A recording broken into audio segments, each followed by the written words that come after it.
Qu'est-ce que tu attends pour partir? C'est la question que je me suis posée ce jour-là, assise près de la fenêtre, le bruit de la ville au loin. Je m'appelle Mariama, et aujourd'hui, je vais vous raconter mon histoire. Lui, c'est Ousmane, mon mari. Ou plutôt celui qu'il était. Ce jour-là, j'étais fatigué. Pas une fatigue du corps, non. Une fatigue bien plus profonde, celle du cœur. Notre maison était devenue silencieuse. Nos rires s'étaient éteints depuis longtemps. J'ai décidé de retourner au village. Pas pour fuir, mais pour chercher un souffle nouveau, une aide ménagère qui pourrait peut-être ramener un peu de vie entre nos murs. On m'avait parlé d'une jeune fille, Hawa. Respectueuse, disait-on, courageuse et travailleuse. Le chemin pour la trouver était long, une route de terre rouge qui serpentait à travers la brousse. Le village était là, paisible sous le soleil de l'après-midi. J'ai rencontré sa mère, Tanti Fanta, une veuve à la dignité impressionnante. Puis j'ai vu Hawa. Dans ses yeux, j'ai tout de suite reconnu la fatigue d'une enfance qui n'en avait pas été une maturité forcée par les épreuves. Tanti Fanta a regardé droit dans les yeux et m'a dit « Je te confie ma fille, qu'elle apprenne, qu'elle grandisse auprès de toi. » Ces mots résonnaient comme une prière. Je lui ai promis de veiller sur Hawa comme sur ma propre sœur, de la protéger. Une promesse que je ne savais pas encore à quel point elle serait difficile à tenir. Les premiers jours à la maison furent une bénédiction.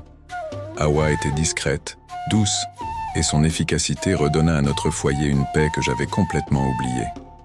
Le parfum du linge propre, le son léger de ses pas dans le couloir, le repas toujours prêt à mon retour du travail. C'était comme si le soleil était revenu après une longue saison des pluies. Je me sentais plus légère. Je recommençais à sourire. Mais je n'étais pas la seule à l'avoir remarqué. Ousmane, lui, la regardait différemment. Beaucoup trop différemment. Au début, ce n'étaient que des détails. Des critiques à peine voilées sur son travail, pourtant irréprochables. « Le riz est un peu trop salé ce soir », disait-il, alors qu'il se servait une deuxième fois. Puis sont venus les silences pesants quand j'évoquais Hawa. Et enfin, les regards. Des regards insistants dans son dos, quand elle pensait que personne ne la voyait. Je sentais une tension s'installer, un malaise que je ne parvenais pas à nommer. Je me disais que j'imaginais des choses, que la fatigue me rendait paranoïaque. J'aurais dû écouter mon instinct.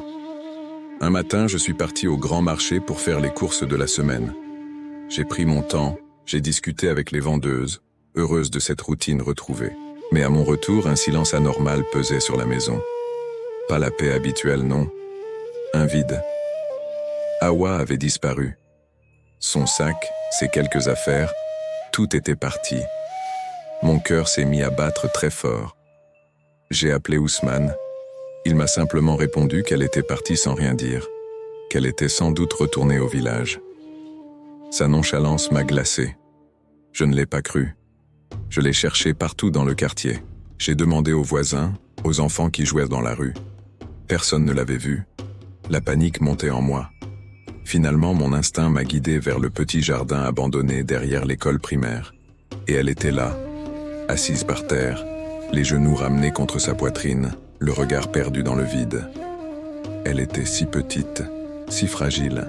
Quand je me suis approché et que je lui ai demandé doucement ce qui n'allait pas, pourquoi elle était partie, elle n'a pas pleuré. Elle a juste levé vers moi des yeux éteints et a murmuré une seule phrase. « Je veux rentrer au village. » Rien d'autre.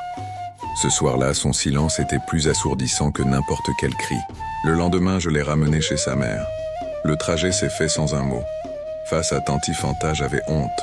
J'avais failli à ma promesse. J'ai essayé de comprendre, mais Hawa restait murée dans son mutisme. Ce n'est que plusieurs semaines plus tard que j'ai su la vérité, par une cousine du village qui avait finalement réussi à recueillir les confidences d'Hawa.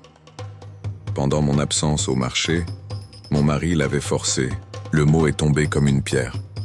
Forcé. J'ai d'abord refusé d'y croire. C'était impossible. Pas Ousmane. Pas l'homme que j'avais épousé. J'ai cherché des excuses, des explications. J'ai essayé de me convaincre qu'Hawa avait peut-être mal interprété, qu'elle était jeune et influençable. Je me suis accroché désespérément à mes illusions. aux ruines de ce mariage déjà fissuré. Je voulais sauver ce qui pouvait encore l'être, même si au fond de moi, je savais. Je savais qu'il était coupable.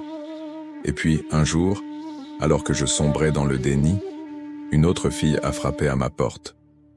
Je ne la connaissais pas. Elle s'appelait Aïcha. Elle était jeune, le visage marqué par la fatigue et la peur. Dans ses bras, elle portait un bébé, un nouveau-né. Elle a levé les yeux vers moi et sans préambule, elle a dit « C'est l'enfant d'Ousmane ». Le sol s'est dérobé sous mes pieds. Mon cœur que je croyais déjà brisé s'est effondré en 1000 morceaux.